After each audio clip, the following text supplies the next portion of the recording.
kasih syukur kami naikkan. Kau ajaib, kau baik bagi kami. Kau selalu sertai kami. Kau selalu menolong kami. Glory, haleluya.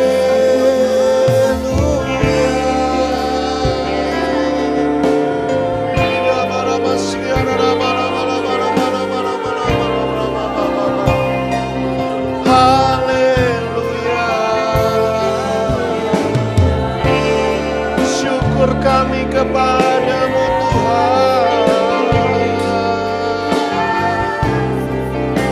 Glory, haleluya.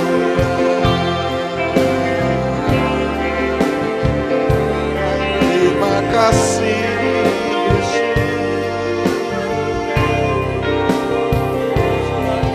Haleluya.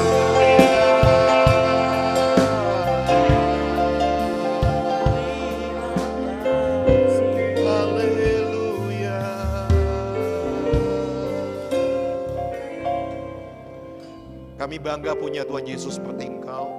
Kami sungguh cinta kepadamu Tuhan Yesus. Karena itu kami ingin serupa seperti-Mu. Bentuklah kami Tuhan lewat kuasa firman-Mu sehingga kami hidup hari semakin hari. Semakin serupa dengan karakter Kristus. Kami menjadi umat-umat yang membanggakan hati-Mu. Kami menjadi umat-umat yang menyenangkan-Mu. Kami menjadi anak-anak yang Kau kasihi. Terima kasih Tuhan dalam duka, dalam suka. Kau selalu menyertai kami, Kau tidak pernah tinggalkan kami. Terima kasih Tuhan, Kau selalu ada bersama dengan kami. Janji-Mu Immanuel sampai kepada akhir zaman Kau tetap menyertai kami. Tuhan, kami hadir di pagi hari ini dengan setiap pergumulan kami. Kami percaya Tuhan, satu persatu Tuhan akan menghampiri kami dengan kuasa firman-Mu. Berbicara secara pribadi dengan kami masing-masing Tuhan. Sehingga selesai ibadah ini Tuhan ada sebuah kelegaan, ada sebuah jawaban, ada sebuah kemenangan. Bahkan ada mujizat yang mengubahkan kehidupan kami. Yang sakit Kau sembuhkan, yang terikat Kau lepaskan, yang susah Kau hiburkan. Yang saat ini mengalami jalan buntu, ada jalan keluar. Yang mustahil menjadi mungkin bagi-Mu ya Tuhan. Bekerjalah dengan kuasa Roh Kudus, urapi lidah bibir hamba-Mu, setiap kata kalimat akan menjadi berkat bagi jemaat. Kami naikkan syukur kami dalam nama Tuhan kami Yesus Kristus. Haleluya, sama-sama yang diberkati Tuhan, katakan amin. Selamat pagi, shalom. Senang bisa berjumpa dengan Bapak Ibu semuanya ya di tempat ini, GAB Miracle Center. Saya kemarin ditanya Pak Sandy, katanya mau dipromosikan di IG untuk temanya apa katanya. Wah, saya waktu itu kok ya belum sempat kepikir gitu ya. Tapi saya sudah mau menyiapkan ini sebenarnya, tapi judulnya apa gitu ya. Akhirnya saya kasih judul, gini aja Pak Sandy, Tuhan terlambat. Waktu saya posting poster itu di beberapa kontak WA saya ada yang protes, kok Tuhan terlambat? Tuhan tidak pernah terlambat, gak salah cetak tah itu katanya. Ya, tapi yang saya sampaikan itu bukannya kenyataan yang kadang-kadang ada di hati Bapak Ibu Saudara. Bener gak? Iya kan? Kadang-kadang di dalam hati saudara, Bapak Ibu kan ngerasa Tuhan itu terlambat gitu. Makanya itu yang saya tulis, merepresentasikan perasaan kita gitu hari-hari ini mungkin. Ya, coba kalau Tuhan itu nggak terlambat, anakku nggak sampai mati. Anak lo Pak masa depan, belum waktunya mati mestinya, terlambat kan? Saya udah doa. Ya, coba saya doa waktu itu, Tuhan memberkati gitu. Kayak orang lain kesaksian kayak gitu. Cepet ditolong gitu. Ya, ada pemasukan keuangan. Coba kalau nggak cepet dijawab kayak itu, coba cepet dijawab gitu kan. Nggak sampai bangkrut perusahaan kami, nggak sampai tutup toko kami. Terlambat sih. Ya kan, kadang-kadang kita merasa kayak gitu kan. Saudara, ini yang akan saya sampaikan kepada Bapak Ibu Saudara, ternyata bahwa pergumulan manusia di zaman-zaman seperti sekarang ini yang ngerasa bahwa Tuhan itu terlambat, ternyata zaman-zaman dulu itu ya juga ada kok. Ya, di dalam kisah Alkitab itu juga ada. Makanya Alkitab itu pegangan hidup yang berlaku untuk selama hidup, nggak pernah kuno, ya, nggak pernah kuno, selalu relevan. Anak zaman now sekarang apa relevannya? Loh, relevan. Meskipun kuno tapi relevan. Saudara buka sama-sama, ya, Kisah Yohanes 11 ayat 1 sampai mestinya 44, tapi nanti kita nggak usah baca semua. Jadi ceritanya begini, sebelum saudara baca, ya, nanti baca sendiri lengkapnya karena ini panjang. Satu perikop itu 44 ayat. Jadi ceritanya kan saudara tahu ada Maria sama Marta, betul? Maria Marta, saudara yang kan saudara kenal itu gimana? Yang terkenal kisahnya? Gimana? Oh, Marta tuh sibuk melayani keperluannya Yesus. Ketika Yesus mengajar, ketika Yesus berkhotbah. Sementara yang Maria gimana? Oh, kan ada lagunya ya, seperti Maria duduk di kaki Yesus, dengarkan firman-Nya. Yang saudaranya ini Martanya itu sibuk aja, ya, nyiapin inilah, nyiapin itu, ya. Mungkin kalau di gereja masa sekarang Maria itu seperti Bapak Ibu Saudara sekarang yang duduk dengarkan firman, ya kan? Terus yang Marta mungkin yang sibuk-sibuk kerja, yang soundman, yang apa. Loh, semuanya itu kan penting gitu ya. Dan punya saudara namanya siapa? Lazarus. Lazarus ini satu saat sakit. Nah, Maria sama Marta pasti deket dong sama Yesus. Yesus pasti deket dong sama Maria sama Marta. Soalnya apa? Yesus sering kok singgah ke rumahnya Maria dan Marta untuk mengajar. Mestinya deket kan? Orang ring satu lah. Wah ya, kalau ada hal-hal emergency, urgent, kan tinggal, kalau zaman sekarang tinggal telepon. Wah deket. Ya, tinggal ngabari. Yesus untuk menolong. Ini saudaraku lagi sakit. Sebentar lagi mau mati. Ya, Mbok ya tolong datang ke sini, sembuhkan. Tapi ternyata apa kisahnya waktu itu? Sudah tahu kisah itu? Masih ingat? Ternyata Tuhan enggak cepet-cepet kan, bahkan sengaja menunda. Yang menundanya ini seolah-olah bagi Maria, Marta dan keluarga dan bagi banyak orang yang menonton kisah itu telat. Soalnya apa? 4 hari sudah, sejak dikabarkan bahwa saudaranya sakit, 4 hari terus mati. Ya, sudah dikubur, baru Yesus datang. Ya kan? Tapi saudara tahu kisah selanjutnya? Apa yang tidak mungkin bagi manusia, apa yang katanya telat bagi Tuhan, mungkin dan tidak pernah terlambat. Amin. Iya kan? Itu kisahnya. Saudara, sebelum Lazarus mati, Yesus sebenarnya udah dikasih tahu, sakit Lazarus itu. Tapi dia nggak cepet-cepet datang. Di tempatnya 2 hari. Ya, kebayang nggak dalam situasi emergensi begitu, kayak seolah-olah Yesus menunda kedatangannya 2 hari, bukan 2 menit, bukan 2 jam, 2 hari. Padahal saudara tahu perjalanan dari tempat Yesus waktu itu, mau menuju ke tempat rumahnya Maria Marta di mana ada Lazarus terbaring, ke lokasi TKP, itu butuh waktu 2 hari. 2 ditambah 2 sama dengan 4 hari telatnya.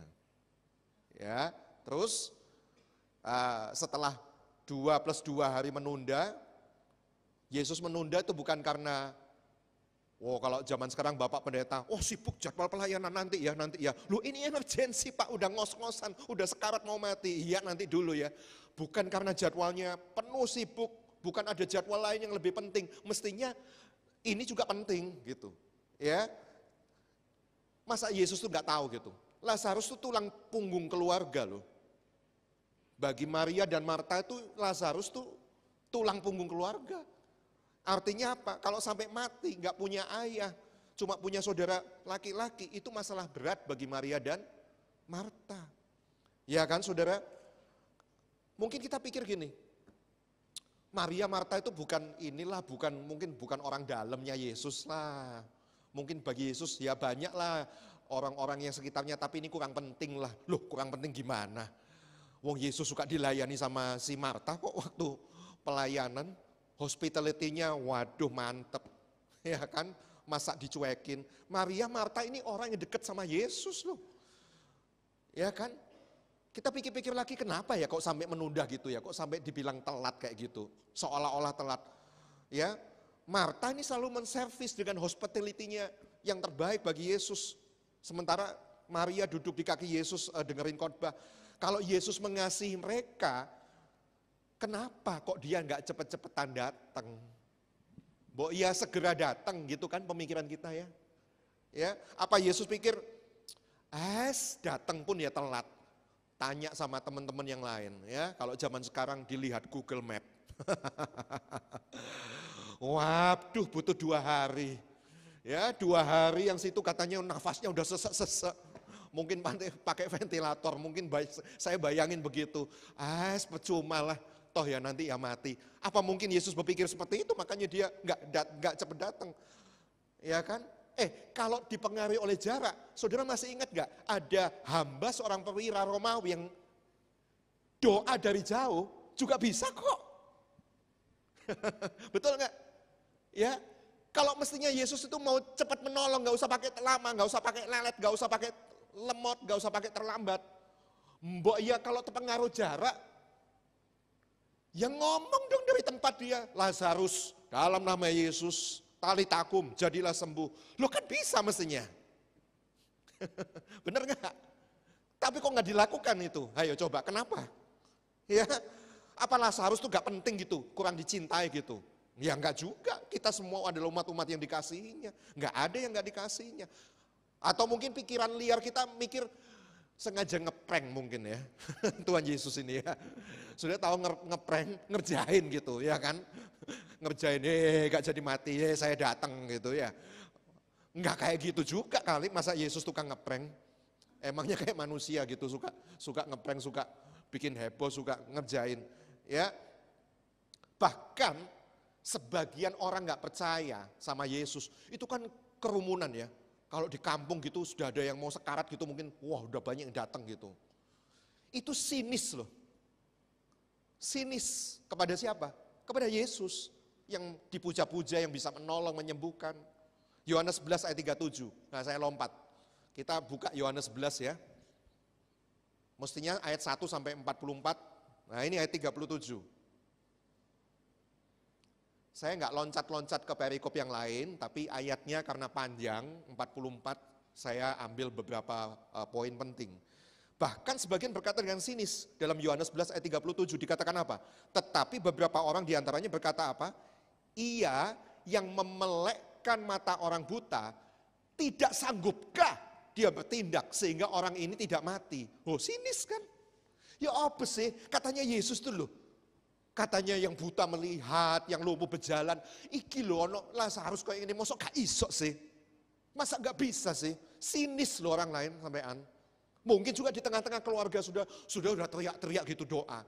Terus saudara punya keluarga terdekat, lingkaran terdekat keluarga atau sahabat yang non-Kristen gitu. Sinis kan? Endi, jarane duwe Yesus. Endi Yesusmu iku, jarane ajaib. Buktine yang ngono-ngono ae. Tambah parah kan? Endi Yesusmu iku? Gak sanggup ngono kok. Sinis. Ya, itu tanggapannya. Inikah maksud saya yang saudara alami hari-hari ini? Anda bahkan sudah melayani Tuhan. Ya, korban waktu, korban tenaga, pikiran, bahkan uang. Nah, itu kalau orang pelayanan. Maria Marta ini orang pelayanan loh.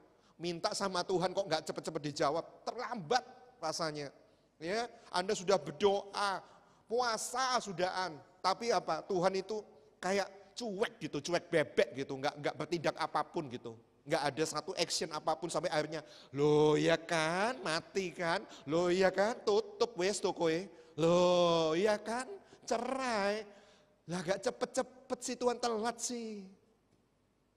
Adakah saudara yang ngerasa kayak gitu hari-hari ini? Ya. Celakanya tetangga sekitar saudara mulai meledek iman saudara. Saya juga ngalami kok kayak begitu-begituan. Ya, saya juga ngalami begitu-begituan. Ada banyak hal yang tidak mudah saya pahami kadang-kadang meskipun saya sudah melayani setelah sekian lamanya. Ya. Tanya aja Bapak Gembala saya suka curhat gitu di saat saya susah gitu ya. Saya serasa sendirian kok Tuhan gak menolong. Itu pun juga yang saya alami kadang-kadang. Makanya saya ingin sharing kisah firman ini karena ada banyak hal yang saya renungkan dari sini. Nah, apa sebenarnya yang Tuhan mau maksudkan dari kisah Lazarus ini? Apa yang Tuhan ingin katakan melalui kematian Lazarus yang seolah-olah itu telat? Yang pertama, PowerPoint bisa ditampilkan hari ini. Saya bicara topik Tuhan terlambat. Ya, bukan salah cetak, tapi memang betul-betul itu yang terjadi. Ya, yang pertama yang mau dia sampaikan adalah Tuhan adalah kebangkitan dan kehidupan. Coba buka ayat 25, Yohanes 11 ayat 25, 26. Masih dari Yohanes 11. Jawab Yesus, dikatakan apa? Akulah kebangkitan dan hidup. Barang siapa percaya kepadaku, ia akan hidup walaupun ia sudah mati. Artinya apa? Lewat peristiwa ini Tuhan itu mau bilang, Yesus mau bilang, saya itu punya kuasa. Mati kayak apapun gak masalah buat saya. Karena apa? Saya pun sudah mendahuluinya dengan apa? Bukankah Yesus mati dan dia tidak bisa ditahan oleh maut, dia bangkit dari kematiannya, ya, dan dia menuju ke tempat di sorga, menyediakan tempat juga buat kita anak-anaknya. Satu saat nanti kita juga akan dibangkitkan juga. Makanya lewat peristiwa ini yang dia mau sampaikan, dia adalah kebangkitan dan dia adalah kehidupan. Kalau saja Yesus datang sebelum hari keempat, orang yang nggak percaya, orang yang sinis-sinis tadi itu, ya pasti mereka bilang apa? Ya pantesan aja, mungkin tadi itu masih mati suri lah. Di tradisi bangsa Yahudi waktu itu orang benar-benar dikatakan rest in peace itu setelah 4 hari. Ya kan? Kalau Yesus misalnya cepat-cepat gitu ya, nggak pakai nunda gitu, set gitu, terus habis itu sembuh gitu. Ya, orang lain bilang, belum, itu tadi kayaknya nggak jadi mati, masih mati suri. Ya, nggak percaya akan kuasa Tuhan. Kalau seandainya dicepet-cepetin. Makanya Tuhan itu tahu waktu yang on time, yang terbaik. Ya kan, yang terbaik secara manusia waktu itu diakui kalau hari keempat. Ditunggu, sudah nggak ada nafas, ya udah itu benar-benar officially dead. Resmi mati dan dikuburkan. Ya, tapi ketika Yesus membangkitkan Lazarus setelah 4 hari dikubur, maka itu menjadi satu bukti yang nggak bisa disangkal, bukti yang nggak bisa digugat oleh siapapun bahwa apa? Yesus adalah Tuhan. Kalau Yesus adalah Tuhan, dia adalah kebangkitan, dia juga adalah kehidupan yang juga memberikan pada kita semua. Bukan dia saja yang bangkit, bukan dia saja yang hidup, kita pun sebagai anak-anaknya. Mestinya hari ini kita tidak perlu takut dengan apapun juga. Mati pun satu saat, bukankah kita akan bangkit dalam awan kemuliaannya. Ya, saudara, terlebih kemudian dikuatkan dengan kebangkitannya pada hari ketiga. Waktu itu Yesus yang kita peringati waktu Paskah, ketika dia mati di kayu salib. Ini loh sebenarnya pesan yang mau dia sampaikan lewat peristiwa ini. Bahwa apa? Akulah kebangkitan dan hidup.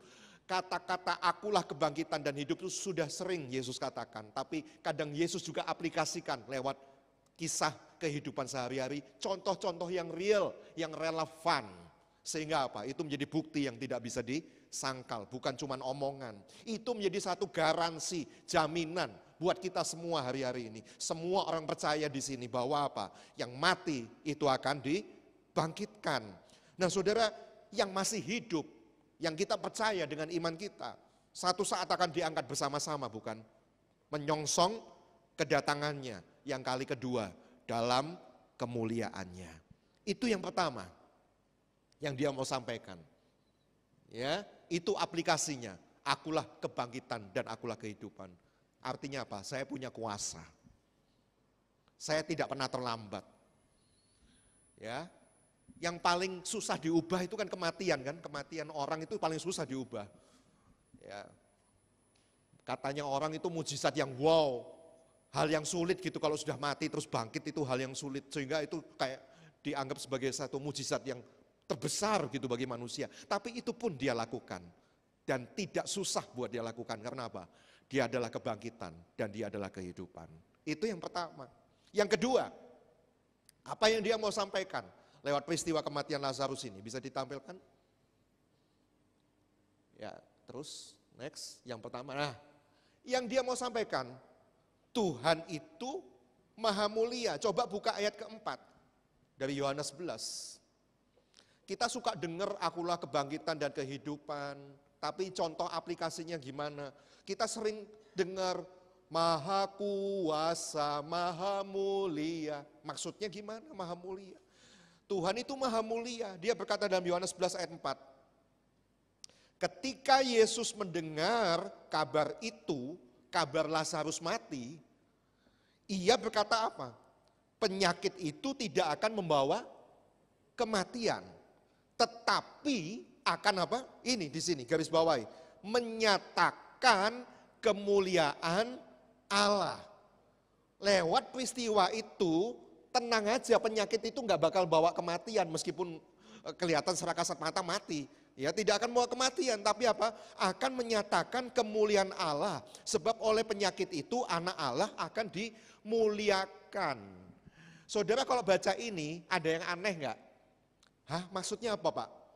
Jadi kene sing soro-soro ngono, ben kono ketok mulia ngono Pak. Mestinya kalau sudah kritis kan gitu ya. Saya baca ayat ini kan gitu ya. Hah? Saya kalau kena masalah gitu ya, waktu mama saya sakit gitu, ya kepikir loh, dalam perasaan saya, dalam pikiran saya, banyak beberapa teman hamba Tuhan, ya hadapi aja, nanti kan kemuliaan Tuhan dinyatakan. Hah? Maksudnya, ya apa? Maksudnya kok Tuhan itu jahat ya, mau menyatakan kemuliaannya, koniku mulia ngono, tapi lewat penderitaan saya gitu. Saya sempat kepikir kayak begitu loh, saudara, ya. Artinya Tuhan itu memang menghendaki lewat peristiwa ini banyak orang melihat tuh kemuliaan Tuhan gitu. Ya, biar mereka melihat Tuhan itu ternyata berkuasa. Yang tadi kebangkitan dan kehidupan, dia juga melakukan hal-hal yang mustahil yang dilakukan oleh manusia. Bayangkan 4 hari itu sudah busuk, makanya sudah dinyatakan resmi rest in peace itu 4 hari karena apa? Sudah mulai terjadi pembusukan, sudah nggak mungkin lagi hidup. Ya, makanya Yesus menunda, seolah-olah menunda kedatangannya 4 hari setelah Lazarus meninggal. Supaya lewat peristiwa itu orang-orang itu sadar akan kemuliaan Tuhan dan memuliakan Tuhan. Tapi lagi-lagi belum menjawab pertanyaan saya kan. Berarti Tuhan itu egois ya. Demi kepentingannya dia ya, supaya dia tuh kelihatan mulia gitu. Terus Lazarus mati dan aduh tiwas nangis-nangis gitu. Tiwas sedih-sedih gitu.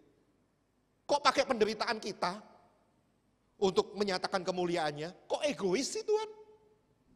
Saya sempat nanya itu. Kepikir nggak dalam pikiran Bapak Ibu? Kepikir nggak? Ya, ada yang bisa jawab pertanyaan saya waktu itu. Ketika saya dalam pergumulan. Kok Tuhan egois ya? Pakai penderitaan saya supaya dia tuh kelihatan mulia gitu. Iya kan? Iya kalau mama saya sembuh. Kalau nggak sembuh terus gimana? Kayak Lazarus ini kan mati malahan. Terus gimana? Mana kemuliaannya? Ya, akhirnya saudara, ayat ini benar-benar saya renungkan ketika saya dalam masalah itu. Makanya Tuhan itu baik ya. Ketika kita dalam penderitaan, kita dalam masalah, Tuhan berikan rema-rema yang baru buat saya gitu. Bukan kata orang. Ya, tapi saya alami. Ya, Tuhan merancangkan semua itu, saya mau katakan bukan untuk kepentingannya supaya kelihatan maha mulia, maha kuasa, bukan. Melainkan untuk kepentingan kita. Mungkin saudara tambah lebih bingung lagi. Kepentingan kita apa Pak? Kepentingan saya itu gak bangkrut, gak mati lah seharusnya ini loh. Gak cerai itu kepentingan saya. Kok demi kepentingan kita? Apanya kepentingan kita? Kan kepentingan Tuhan Pak kalau kelihatan mulia gitu.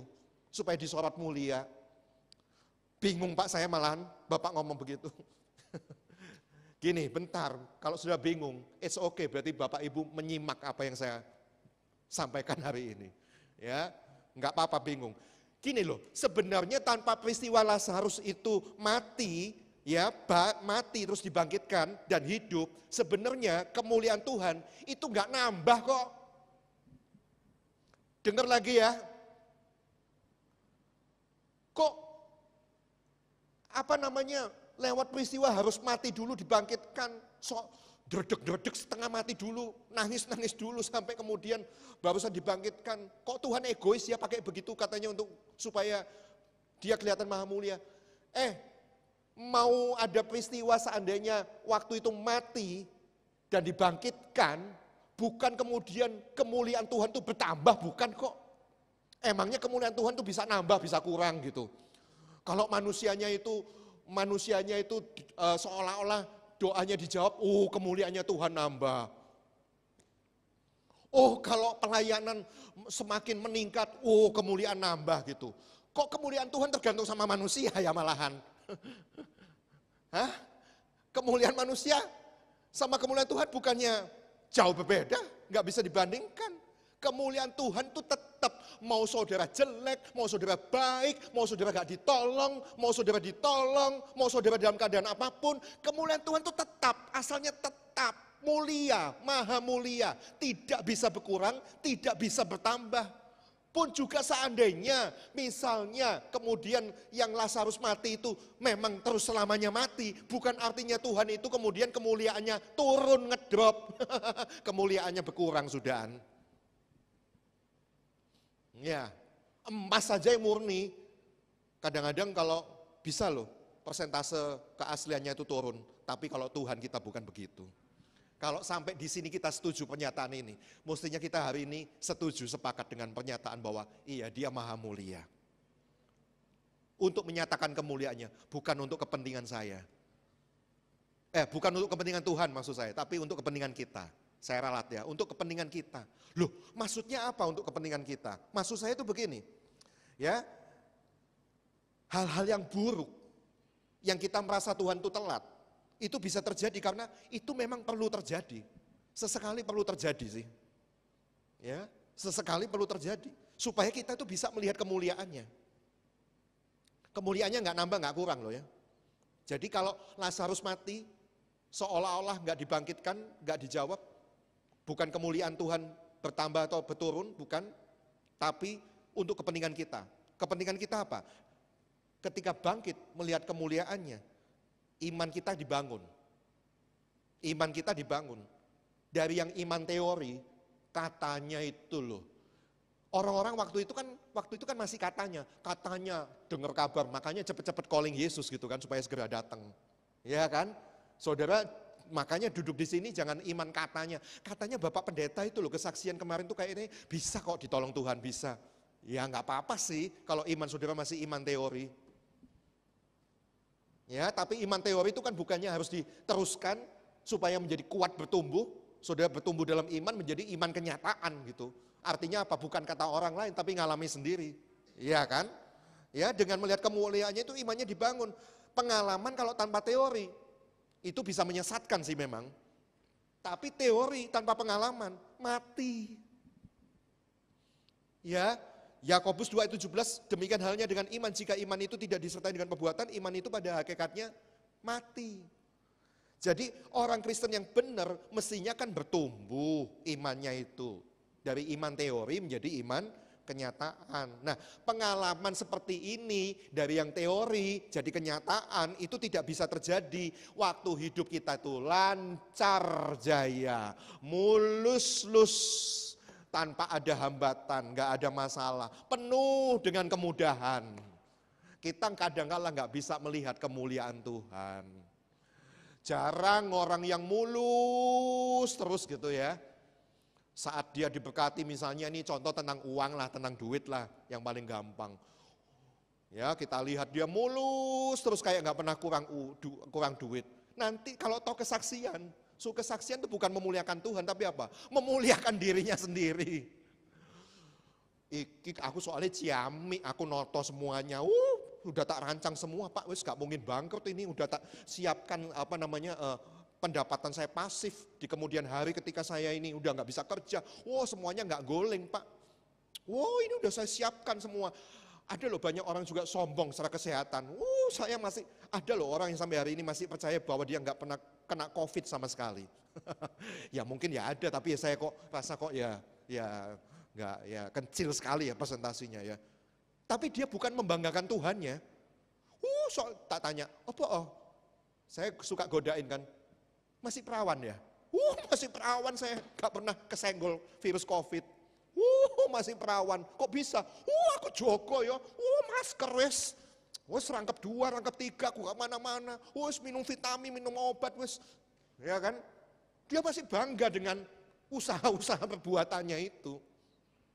Padahal mestinya, coba kalau disentil sedikit aja, pernah kena COVID gitu. Terus sembuh. Dia pasti gak akan ngomong kehebatan-kehebatannya lagi. Ya, dulu saya sangat jaga gitu, protektif banget. Saya rewel banget, sampai orang tersinggung gitu ya. Kalau saya apa gitu, saya lap-lapi, orang lain tuh tersinggung. Zaman awal-awal itu loh. Kemudian saya kena. Setelah kena, sembuh. Walaupun lama. Tapi ketika kesaksian, saya mempermalukan diri saya sendiri yang sombong waktu itu jaga, protektif. Toh akhirnya ya kena kok. Itu loh maksud saya, untuk kepentingan kita, supaya kita itu bisa melihat kemuliaan Tuhan, supaya kita itu bisa melihat pertolongan Tuhan, supaya kita itu nggak nganggap bahwa kita itu hebat, supaya kita nggak nganggap bahwa kita itu kuat terus, semuanya itu karena kekuatan usaha saya, makanya semuanya itu oke. Itu yang sebenarnya kepentingan kita, ya kan? Waktu di hadapan penderitaan, disitulah kemuliaan Tuhan itu nampak nyata dari iman teori jadi iman kenyataan. Ya kan? Ketika saudara punya segala sesuatu, kita ini nggak bisa loh melihat kemuliaan Tuhan kadang-kadang. Ya, sampai akhirnya kita ini mesti terpuruk, nggak ada harapan, udah hopeless. Di situ ada Tuhan. Di situ ada Tuhan yang menolong kita, memuliakan kita, sehingga kita menjadi kesaksian bagi banyak orang kan. Saudara diciprati kok kemuliaannya. Dia maha mulia. Lewat peristiwa buruk yang menimpamu hari ini. Ketika saudara ditolong, walaupun seolah-olah terlambat, kita kan gak tahu ya waktu Tuhan. Kalau saudara sampai di sini setuju dengan saya, waktu Tuhan itu beda sama waktu manusia. Kalau saudara nyamain sendiri waktu Tuhan sama waktu Indonesia, waktu kita, saya sampai ngomong, kalau saudara waktu Indonesia bagian barat sama waktu Indonesia bagian tengah, timur itu kan wis jelas-jelas beda. Kalau saudara mau nyamain sendiri, gak iso jam segini pokoknya, stres sendiri kan saudara. Kok bisa-bisanya gitu loh saudara, ada di Bali mau mengubah, gak iso pokoknya pakai WIB, stres sendiri kan saudara. Saudara menggugat, gak iso waktu Tuhan itu gak bisa, sekarang pokoknya. Padahal Tuhan bilang bukan sekarang.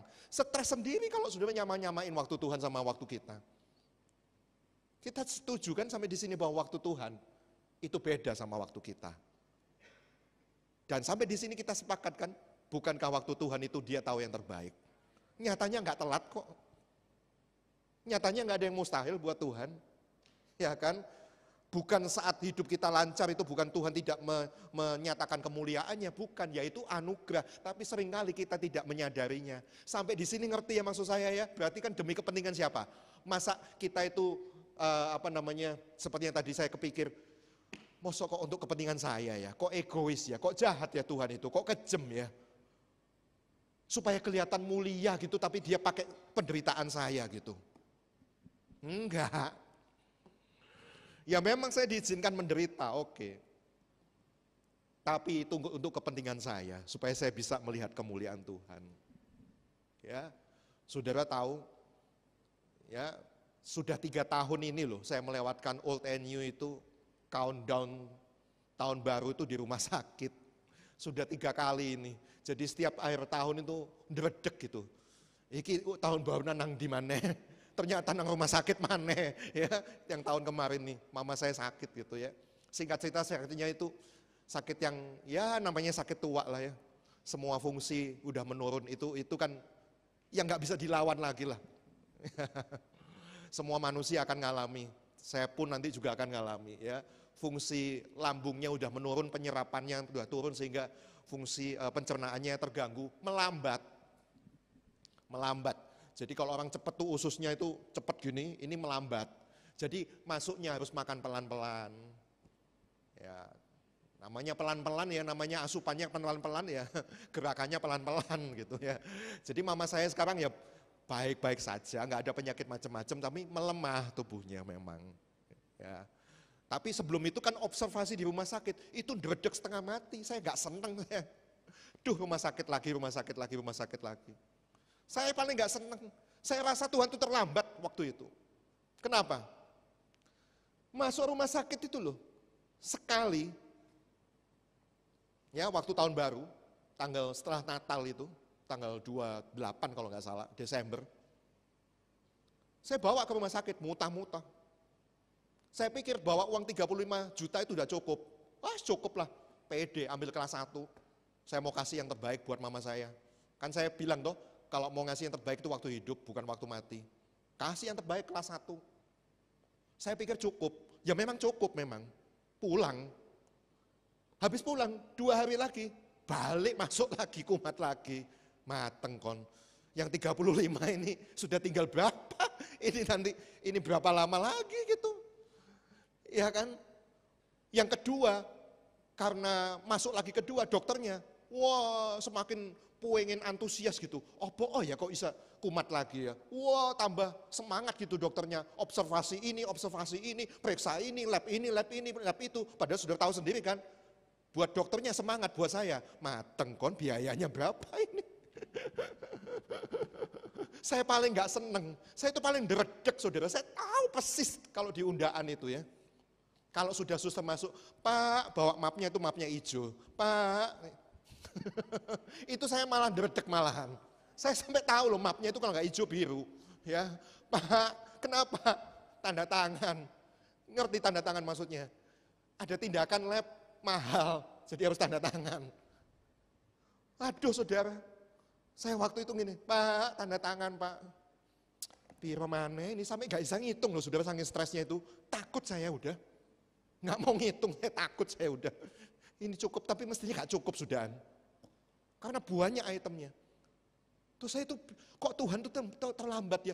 Tuhan itu terlambat ya nggak ngasih pertolongan. Ini nggak cukup loh, gimana nanti kalau keluar nggak ada duit. Tapi ya rumah sakitnya kok ya gitu.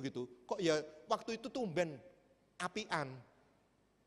Biasanya kalau sudah sekian lama, itu ada penagihan. Kalau sudah tahu di rumah sakit gitu ya. Kalau misalnya pengeluarannya sudah cukup berapa hari gitu, sudah cukup banyak, itu ditagih gitu. Nah ini yang kedua, kok suwi ya, gak ditagih-tagih ya gitu. Ya saya beneran, saya duitnya gak ada gitu ya kan. Ya, tak pikir apa wis karena dianggap langganan nih wis gitu ya, mungkin gitu kali ya.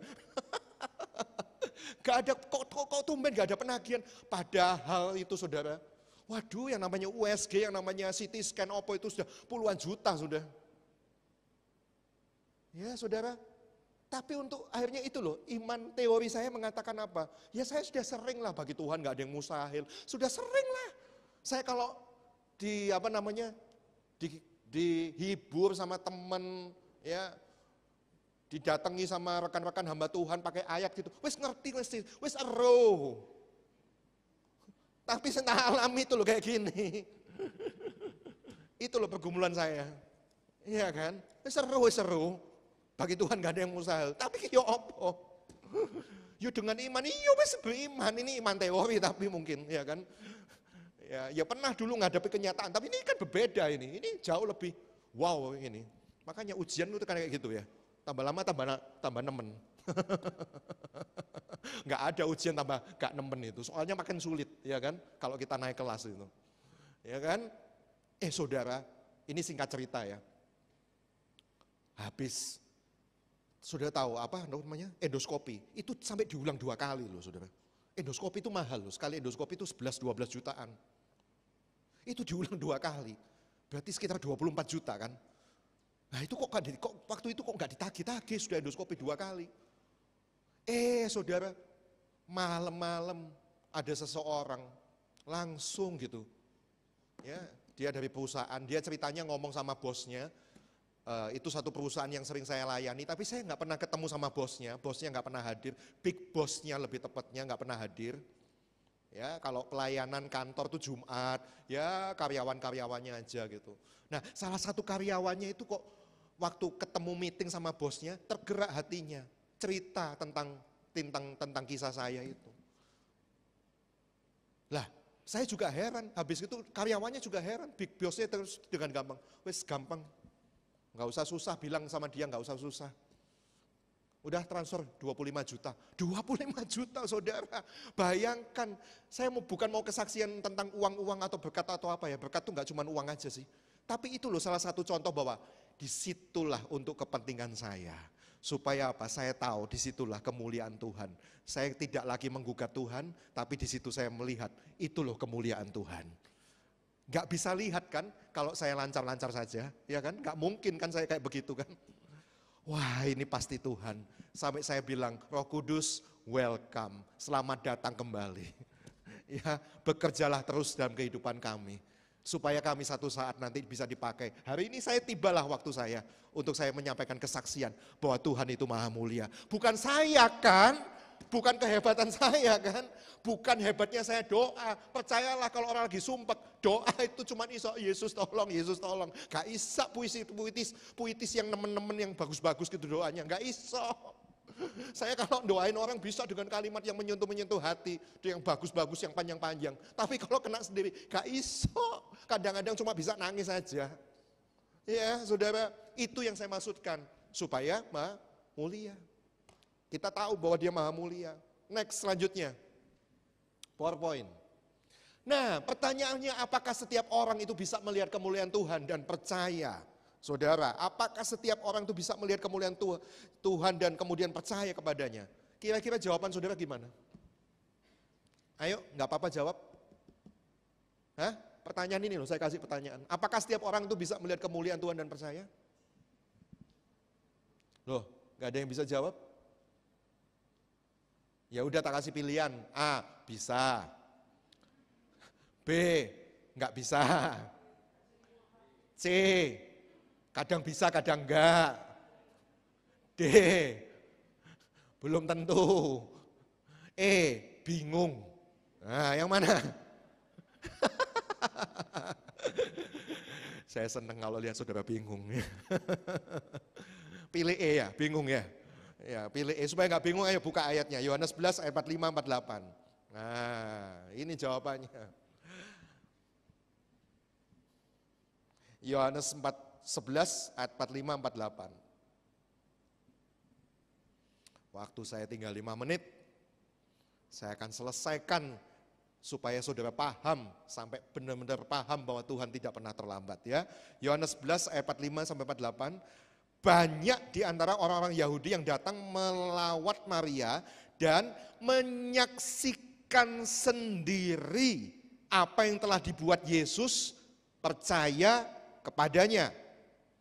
Ayat 46, tetapi ada yang pergi kepada orang-orang Farisi dan menceritakan kepada mereka apa yang telah dibuat Yesus itu.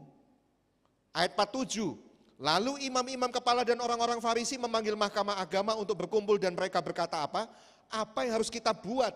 Sebab orang itu, Yesus maksudnya, membuat banyak mujizat. Ayat 48, apabila kita dibiarkan Yesus, maka semua orang akan percaya kepadanya dan orang-orang Roma akan datang dan akan merampas tempat suci kita serta bangsa kita. Mulai ada yang insecure, gak aman dengan kehadiran Yesus yang bikin mujizat di situ. Dan ayat 53 lompat. Mulai dari hari itu mereka sepakat untuk membunuh dia. Membunuh Yesus. Bayangkan ngelihat sendiri, gak percaya, tapi malah lapor sama orang Farisi. Iku loh, bikin mujizat kayak gitu. Yang orang Farisi insecure, gak aman. Waduh bahaya iki, saingan iki. Harus dibunuh, harus dilenyapkan. Maka mestinya saudara bisa menjawab pertanyaan saya tadi. Apakah semua orang yang sudah melihat kemuliaan Tuhan kemudian menjadi percaya? Belum tentu. Banyak orang hari ini, termasuk kita. Saudara sudah banyak melihat pertolongan Tuhan, kemuliaan Tuhan itu kan. Saudara banyak ditolong Tuhan, saudara banyak mengalami kasih Tuhan, saudara banyak mengalami anugerah Tuhan. Tapi saudara hari ini belum percaya, mosok sih dosaku diampuni? Kayak enggak sih, saya udah terlalu kotor. Saudara sudah mulai meragukan Tuhan loh. Mosok sih Tuhan itu bisa menolong saya? Bukannya dulu sudah pernah ditolong, kok sekarang sudah meragukan? Ya, makanya saya bilang, apakah orang yang sudah melihat pekerjaan Tuhan Yesus yang Maha Kuasa, Maha Mulia itu bisa langsung percaya? Belum tentu. Kadang-kadang kita bisa nggak melihat itu.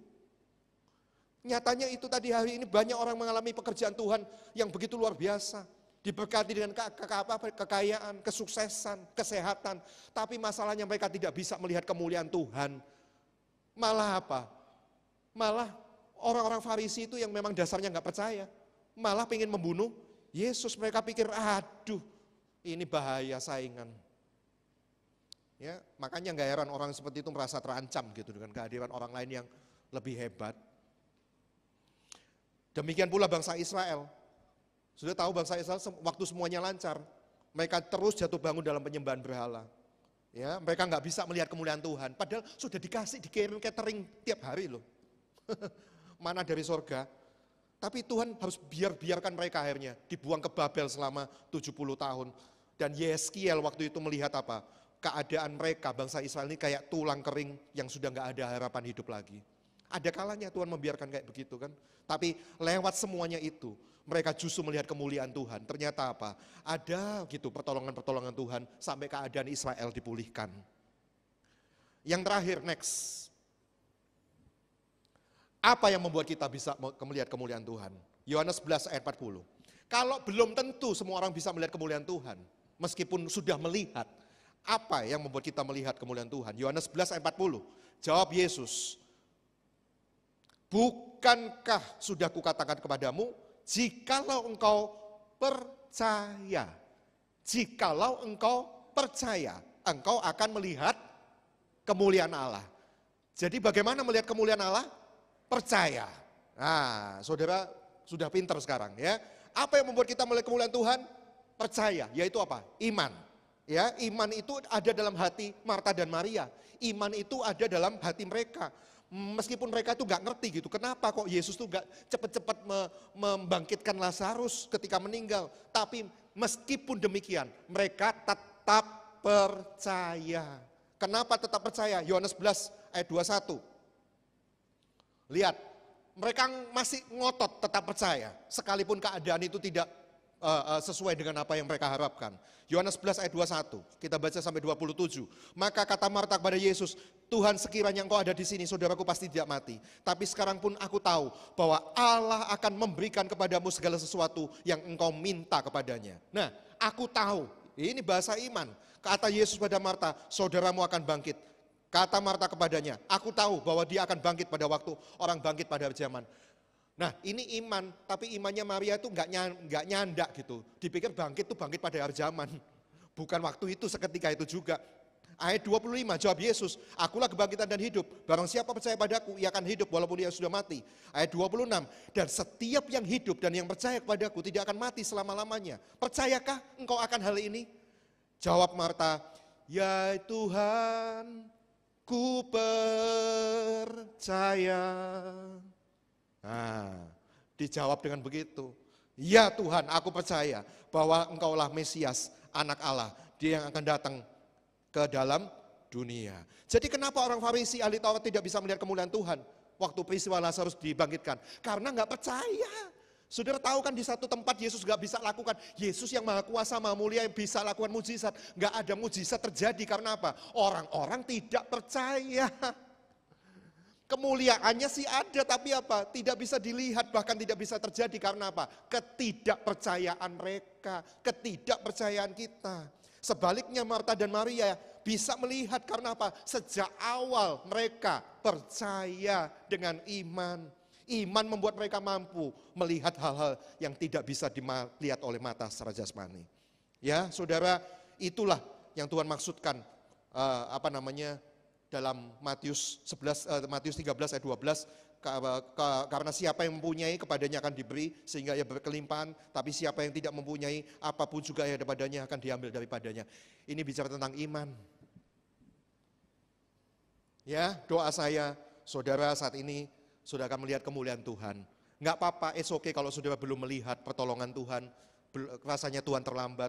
nggak apa-apa, it's okay. Tapi iman itu harus bertumbuh dari iman teori menjadi iman kenyataan. Sehingga iman saudara semakin kuat, ya. Nanti diuji semakin lebih hebat lagi. Ya ada kalanya saudara mungkin ambruk, tapi apa? Semakin hari semakin kuat, semakin hari semakin kuat, semakin hari semakin melihat dan semakin mengerti, paham jalan-jalannya Tuhan. Meskipun kadang-kala selamanya kita ini manusia nggak akan bisa kok memahami Tuhan. Ya, saudara, biarlah firman hari ini yang cukup singkat. Saya tutup dengan Roma 1 ayat 17. Mari kita baca sama-sama Roma 1 ayat 17. Saya undang pemusik, pemain pujian untuk bisa naik. Kita tutup dengan Roma 1 ayat 17. Mari baca sama-sama, ini ayat penutupan. 3, 2, 1. Sebab di dalamnya nyata kebenaran Allah yang bertolak dari iman dan memimpin kepada iman, seperti ada tertulis apa? Orang benar akan hidup oleh iman. Kita semua orang benar yang sudah dibenarkan oleh darah Kristus, maka kita akan hidup oleh iman.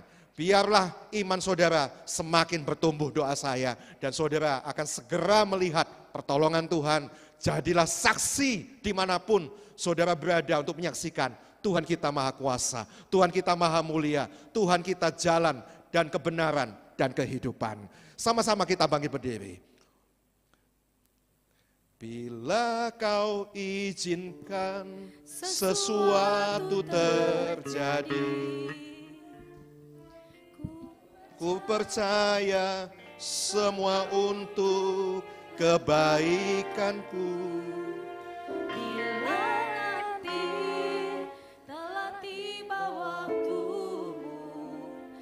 Ku percaya bila kau izinkan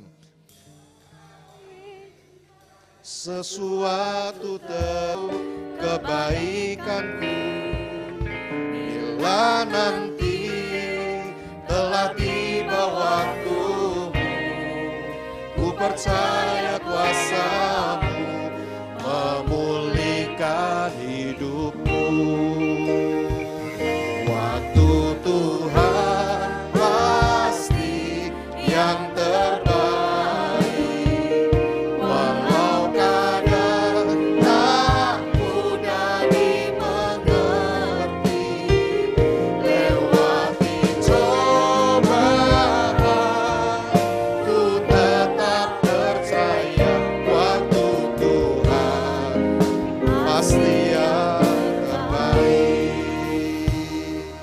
Mari sama-sama nyanyikan lagu ini kembali. Bila kau izinkan ya Tuhan, Kau izinkan sesuatu terjadi, ku percaya semua untuk kebaikanku.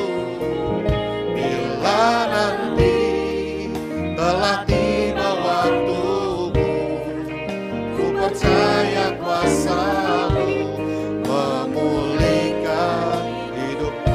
Waktu Tuhan pasti yang terbaik, walau kadang tak mudah dimengerti. Lewati cobaan, ku tetap percaya waktu Tuhan. Sekali lagi katakan, waktu Tuhan pasti yang terbaik. Tuhan pasti yang terbaik, walau kadang tak mudah dimengerti. Lewati cobaan, ku tetap percaya. Sekali lagi katakan dalam hatimu, waktu Tuhan pasti yang terbaik. Amin.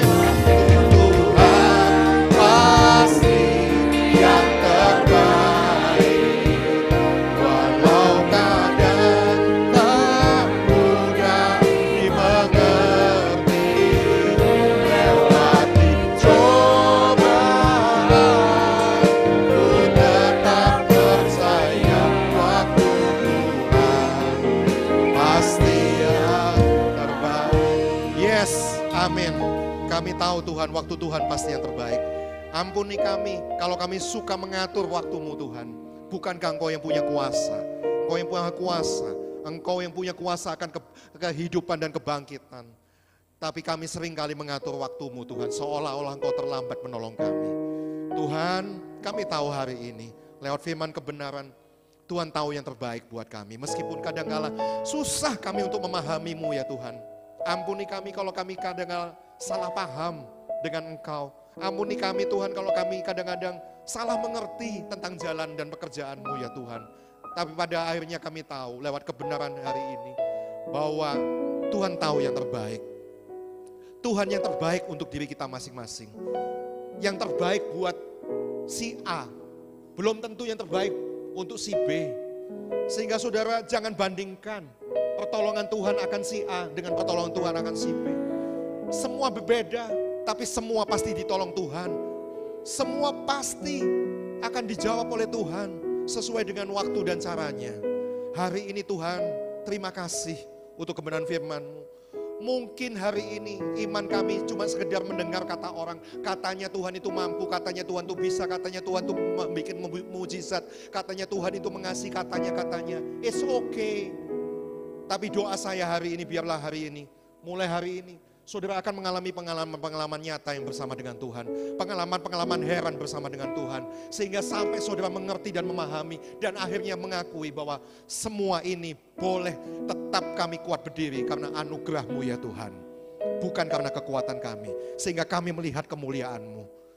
Celikkan mata kami, buka mata hati kami Tuhan. Sehingga kami bisa percaya karena kami boleh melihat kemuliaan Tuhan ada padamu ya Tuhan. Terima kasih Tuhan. Buka mata hati kami yang tertutup, yang selama ini bahkan kami sudah menggugat Tuhan, bahkan sudah tidak percaya lagi kepadanya. Bahkan kami sudah mulai ragu dengan Tuhan. Tuhan, Kau memberkati setiap jemaat. Adakah saudara hari-hari ini ngerasa bahwa khotbah hari ini buat saya? Karena saya ngerasa bahwa Tuhan itu terlambat. Kok orang lain ditolong cepat, kok saya enggak? Padahal saya kurang apa sih sama Tuhan? Saya kurang apa sih sama Engkau Tuhan? Apapun sudah saya korbankan buat Tuhan. Tapi hari ini rasanya kok saya nggak dijawab. Tuhan terlambat rasanya untuk menolong saya. Kok yang lain ditolong, saya nggak ditolong. Saudara, biarlah khotbah firman hari ini buat saudara. Doa saya, pada waktunya nanti, saudara akan mengalami. Saya tunggu kesaksian-kesaksian saudara. Karena saya tahu firman Tuhan itu tidak pernah gagal sekalipun. Saya yakin pasti percaya, saudara akan ditolong oleh Tuhan. Tuhan yang sama yang pernah menolong saya, maka Tuhan yang sama yang akan menolong Anda. Tuhan, Kau memberkati mereka yang sakit. Sakit secara tubuh, sakit secara mental. Kejiwaan kami tertekan, stres. Kami hari ini yang mengalami juga Tuhan, kesulitan dalam keuangan. Tidak ada lagi damai sejahtera dalam rumah tangga, dalam pekerjaan kami. Tidak ada lagi suasana yang nyaman, tidak ada damai sejahtera. Tuhan Kau memberkati Tuhan dengan damai sejahtera-Mu itu. Lewat damai sejahtera-Mu itu Tuhan yang masuk dalam hati kami. Biarlah kami boleh melihat bahwa Tuhan mengasihi kami, bahwa Tuhan pasti akan menolong kami. Dan pada endingnya pasti kami akan happy ending bersama dengan Tuhan Yesus. Terima kasih. Kau memberkati setiap pengerja-pengerja yang ada di gereja Allah adalah kasih ini Tuhan. Di gereja GAB Miracle Center ini Tuhan. Biarlah Engkau tetap mengasihi dengan mujizat demi mujizat. GAB Miracle Center sudah banyak mengalami pertolongan Tuhan selama ini. Sekian lamanya Tuhan menolong. Sekian lamanya Tuhan selalu hadir tepat pada waktunya. Maka hari ini setiap pelayanan di GAB Miracle Center pun juga pasti ditolong Tuhan. Dan kedepannya Tuhan juga pasti akan memimpin dalam melayani. Sehingga banyak jemaat juga mengalami Tuhan. Banyak jemaat yang boleh mengalami kasih Tuhan. Banyak jemaat yang boleh mengalami mujizat Tuhan. Tuhan, doa hamba memberkati Bapak Pendeta Teguh bersama istri dan keluarga. Dan setiap pengerja-pengerja yang membantu beliau. Tuhan, rekatkan dalam satu roh kasih yang saling menguatkan satu dengan yang lain. Roh yang saling mengampuni satu dengan yang lain. Roh yang saling sepakat dengan satu yang sama yang lain. Karena di balik kerukunan, kesepakatan, di situ berkat Tuhan dicurahkan. Hamba berdoa berikan hikmat, berikan kuasa, berikan mujizat Tuhan dan melayani Tuhan. Sehingga kuasa Tuhan benar-benar dinyatakan kepada jemaat. Tuhan, kami merasakan pertolongan-Mu di pagi hari ini. Terima kasih Tuhan. Terima kasih. Biarlah sungguh-sungguh Miracle Center menjadi pusat mujizat yang sungguh-sungguh. Mereka yang sudah tidak mungkin lagi, tapi bagi Tuhan tidak ada yang mustahil. Perubahan terjadi, bahkan yang radikal pun terjadi. Sesuatu yang amazing terjadi. Dalam nama Yesus, hamba sudah berdoa dan mengucap syukur. Dan hamba berdoa kiranya berkat ini bukan cuma berhenti sampai di sini, tapi mengalir terus sepanjang hidup jemaat-Mu. Terima kasih Tuhan. Waktu Tuhan pasti yang terbaik.